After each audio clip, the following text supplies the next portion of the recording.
Defense officials told lawmakers on Capitol Hill they're working to develop better methods of prevention and response to sexual assault across the military. They want service members to know awareness is on the rise, and so are efforts to deal with it. Events or actions that they would not have considered sexual assault outside the military, they are learning immediately they can be charged with inside the military.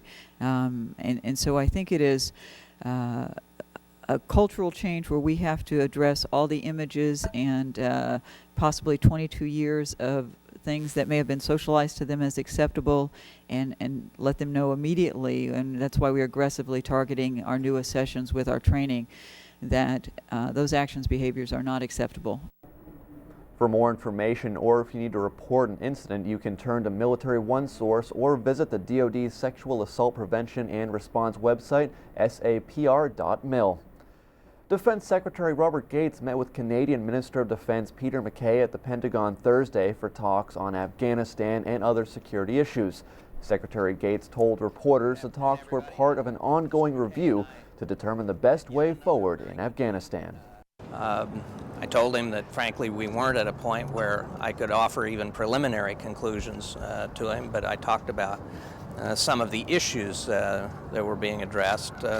For example, the size of the foreign military presence, how we get better civilian military coordination, and so on. Minister MacKay said he expects his nation to continue to play a key role in Afghanistan in the coming years.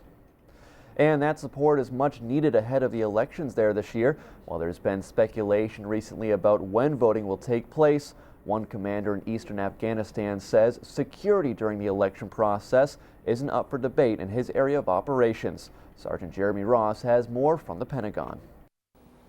Well, the question about exactly when national elections are going to happen this year in Afghanistan were raised last week when President Hamid Karzai suggested that the elections be moved up nearly 4 months from the original August timeframe. In remarks to reporters at the Pentagon Friday morning from Afghanistan, Colonel Pete Johnson of Task Force Currahee said that soldiers in his area of operations in eastern Afghanistan will be ready to support secure elections whenever the Afghan government decides to hold them. In terms of security, I think that we're prepared to support our Afghan partners, the Afghan Army, police, as well as the border police in the same manner we supported voter registration back October through December. And I'm confident that we could set the security conditions for elections.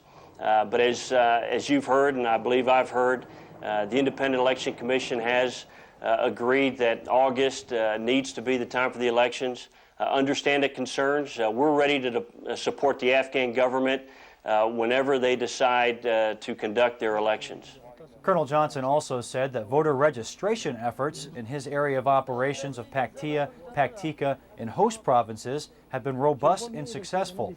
But out of 1.6 million Afghan citizens that live there, 312,000 have registered since November. Reporting from the Pentagon, I'm Sergeant Jeremy Ross. Troops home from the front lines are often treated for conditions ranging from aches and pains to depression and stress. And Tricare is implementing a new program to better keep track of patients' prescriptions. It's a software program called the Pharmacy Data Transaction System. PDTS will track any new medications, look for duplications, and possible dangerous interactions. It's part of Tricare's overall effort to better track patient care. And for many, it's just about time to turn those clocks ahead an hour. Sunday, March 8th marks daylight saving time. Most U.S. residents will get an extra hour of sun at the end of the day. For those abroad, keep in mind many countries observe some form of summertime, but don't necessarily change their clocks on the same date as the U.S. For Marines, it's also time to report to work in your summer uniforms. Coming up next, pups and PTSD. How man's best friend is helping troops get through tough times. But first, we'll give you a preview of the Pentagon Channel's newest podcast.